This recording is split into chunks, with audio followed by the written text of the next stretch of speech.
Assalamualaikum warahmatullahi wabarakatuh. Semangat pagi, Bu Andini dan teman-teman semuanya. Eh, Perkenalkan kami dari kelompok satu untuk mata kuliah ekonomi penggunaan wilayah. Kita akan menjelaskan untuk topik 9 tentang infrastruktur sebagai kapital aset dan pembiayaan pengembangan wilayah. Evaluasi ekonomi proyek infrastruktur dan pengaruhnya terhadap pengembangan wilayah. Kelompok satu terdiri dari saya sendiri, Agus, Pak Edward, Bu Damar, dan Bu Febi. Baik, kita lanjutkan untuk slide pertama. Bab 1 pendahuluan, latar belakang dan rumusan masalah. Mengapa ini penting? Infrastruktur mendorong konektivitas, menurunkan biaya logistik, dan memperkuat daya saing wilayah. Kebutuhan pembiayaan infrastruktur nasional sangat besar, sementara APBN atau APBD terbatas. Diperlukan pemahaman komprehensif, kapital aset, CBA, EIRR, skema KPBU, dan multiplier effect. Rumusan masalahnya, satu infrastruktur sebagai kapital aset dalam pembangunan wilayah, dua penerapan cost benefit analysis atau CBA pada proyek infrastruktur, EIRR sebagai indikator kelayakan ekonomi, skema KPBU atau P3K dalam pembiayaan infrastruktur. 5. Multiplier efek investasi infrastruktur terhadap wilayah. Bab 2. Kajian teoritis. Infrastruktur sebagai kapital aset.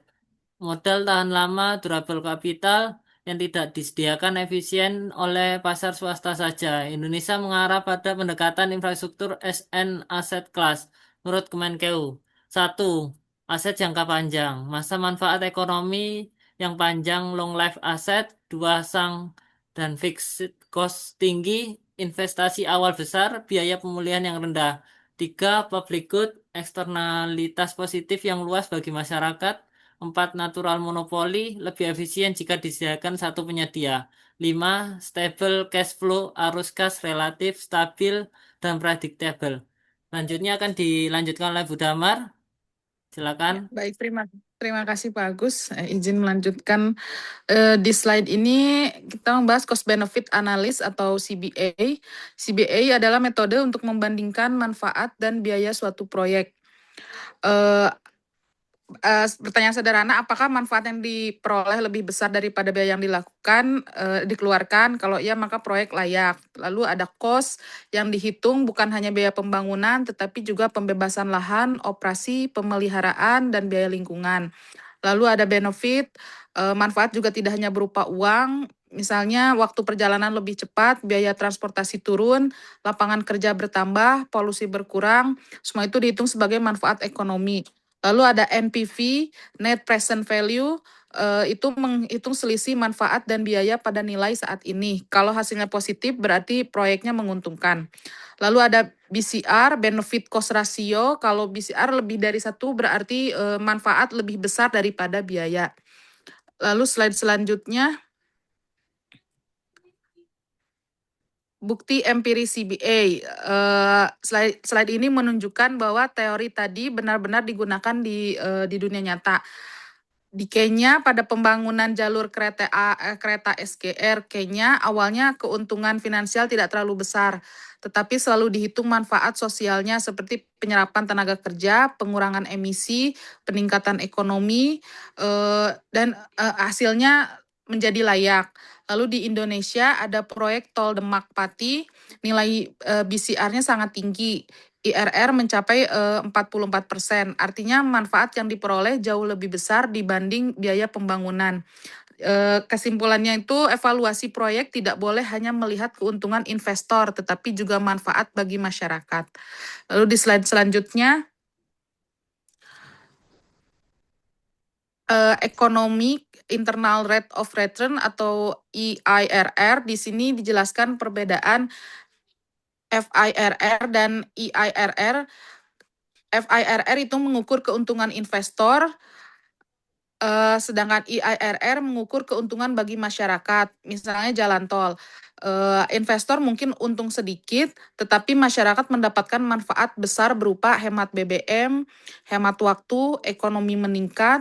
Nah, itu dihitung pada IIRR. Karena itu pemerintah lebih banyak menggunakan IIRR untuk menentukan prioritas proyek. Untuk slide selanjutnya dilanjutkan oleh Ibu Febi. Baik, saya akan membahas mengenai temuan empiris dan tantangan estimasi untuk IIRR. Temuan empiris untuk IIRR ini ditemukan 387 proyek infrastruktur yang dibiayai ODA Jepang dari mulai rentang waktu 2001 sampai dengan 2020. Infrastruktur ekonomi dan proyek brownfield cenderung memiliki IIRR yang lebih tinggi. Kemudian terdapat 84 proyek yang jika dibandingkan IIRR ex ante versus ex post, estimasinya bervariasi akibat perubahan permintaan, biaya, dan periode implementasi. Dan sebesar 61% dari 333 GW proyek energi terbarukan Indonesia, IISR sekitar 206 GW memiliki IIRR di atas 10%. Implikasi analisis dari IIRR ini bersifat sensitif terhadap asumsi permintaan dan biaya. Kerangka pengembangan proyek atau PDF perlu mengeksplorasi pengaruh model pengadaan terhadap output ekonomi, bukan hanya opsi desain teknis. Dan di Indonesia, IIRR ini menjadi ukuran prioritas untuk penilaian kelayakan proyek infrastruktur yang strategis. Kemudian, slide selanjutnya kita membahas mengenai Public-Private Partnership atau P3 KPBU. KPBU sendiri adalah kerjasama pemerintah dan badan usaha dalam penyediaan infrastruktur atau layanan untuk kepentingan umum. Hal ini menjadi salah satu strategi pemerintah untuk mempercepat penyediaan infrastruktur dasar tanpa membebani APBN. Instrumen pendukung KPBU yang pertama adalah PDF, Project Development Facility, yaitu untuk memastikan kesiapan proyek sejak tahap awal. Kemudian VGF, Viability Gap Fund, meningkatkan kelayakan proyek. Dan Government Guarantee atau GG, penjaminan pemerintah untuk kredit enhancement. Selanjutnya kita membahas mengenai KPBU di Indonesia dari segi skala dan tantangannya. Contoh proyek KPBU di Indonesia sendiri, yang pertama adalah KPBU di IKN, yaitu sebesar 72 triliun disiapkan, dan komitmen swasta kurang lebih sebesar 65 triliun. Kemudian yang kedua adalah tol Balikpapan Samarinda, yaitu 9,90 triliun yang kontribusi pemerintah wilayah Kalimantan Timurnya adalah sebesar 9,8%. Kemudian 9 proyek KPBU Kementerian PU sebesar 90 triliun yang ditawarkan pada ICI 2025. Kemudian KA Makassar Parepare dan Bandara Singkawang adalah bentuk sinergi fiskal pemerintah, CSR, dan investasi swasta. Tantangan implementasi KPBU di Indonesia yang pertama adalah pasar Indonesia sangat menarik bagi swasta, namun mereka butuh kepastian jangka panjang atas kembalinya modal. Yang kedua adalah pembebasan lahan masih menjadi tantangan klasik. Dan yang ketiga adalah sudah membaik dengan adanya pembiayaan dana talangan sebagai mitigasi. Untuk slide selanjutnya akan dibahas oleh Pak Ebang. Kepada beliau saya persilahkan.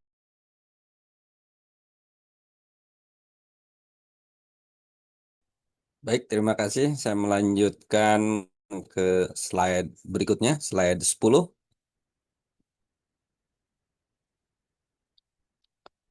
Oke, kita bicara multiplier effect investasi infrastruktur yang mana konteks inti slide ini adalah berbicara efek bola salju dari infrastruktur melalui pendekatan Keynesian, angka multiplier di Indonesia, PT SMI yang mencapai 2,36 kali, Ini merupakan peringatan akan ketimpangan distribusi.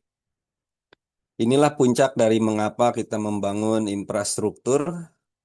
Multiple effect melempar investasi infrastruktur itu persis seperti menjatuhkan batu besar ke tengah danau yang tenang. Riaknya akan menyebar, menyentuh tepi-tepi ekonomi yang jauh dari pusatnya. Menurut data RIAK atau multiplier di Indonesia sangat luar biasa. Secara nasional menyampai angkanya 1,62 kali lipat. Bahkan proyek energi yang didanai PT SMI mampu menciptakan lonjakan ekonomi hingga 2,36 kali lipat dari modal awal. Artinya setiap rupiah yang ditanam berubah menjadi 2 rupiah lebih di masyarakat. Namun ini peringatan keras bagi kita, riak air itu akan pecah jika tepiannya berbatu. Artinya efek ganda ini tidak akan merata jika wilayah tersebut tidak siap secara kapasitas fiskal maupun kualitas kelembagaan.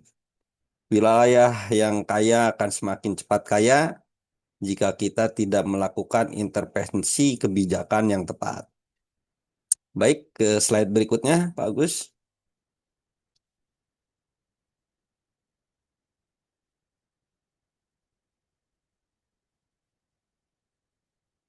Slide berikutnya. Oke, kita masuk ke slide 11 mengenai review paper dampak ekonomi dry pot Bangil. Jadi konteks intinya berupa pembuktikan akademis review jurnal internasional Elsevier tahun 2024 mengenai dampak dry pot di Pasuruan terhadap Jawa Timur. Sebagai bukti akademis dari semua teori tadi, kelompok kami telah membedah sebuah paper internasional dari jurnal Elsevier tahun 2024. Paper ini meneliti pembangunan dry pot atau pelabuhan kering di Bangil, Pasuruan, menggunakan pendekatan Keynesian multiplier. Penelitian ini membuktikan bahwa sebuah dry pot bukan hanya sekadar tempat memindahkan kontainer, ia bertindak sebagai aset kapital strategis, buah jantung buatan yang memompa logistik dan menciptakan gross value added yang masif tidak hanya untuk Pasuruan, tetapi untuk seluruh urat nadi ekonomi Jawa Timur. Paper ini adalah justifikasi sempurna bahwa CBA dan multiple effect berjalan beriringan di dunia nyata. Baik, kita ke slide berikutnya, Pak Gus. Baik, kita masuk ke slide kesimpulan dan saran. Jadi pada slide ini kita akan merangkum dari esensi aset infrastruktur, CBA,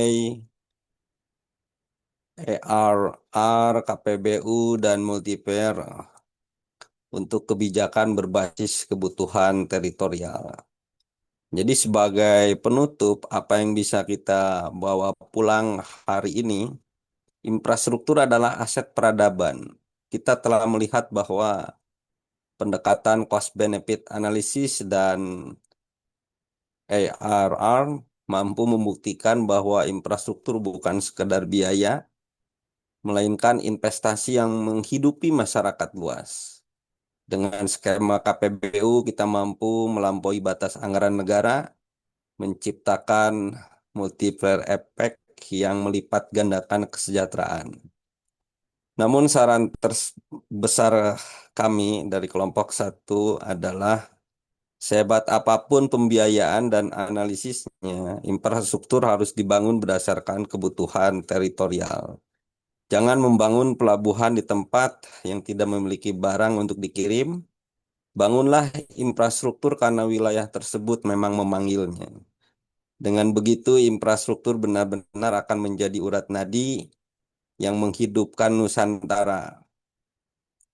Demikian pemaparan dari kelompok 1. Terima kasih atas perhatian. rekan-rekan dan ibu dosen walaupun ini virtual gitu ya. Dan ini adalah daftar pustaka yang menjadi bahan sumber apa yang kami bicarakan dari slide 1 sampai dengan slide 12. Terima kasih. Assalamualaikum warahmatullahi wabarakatuh. Selanjutnya saya serahkan ke ketua atau moderator.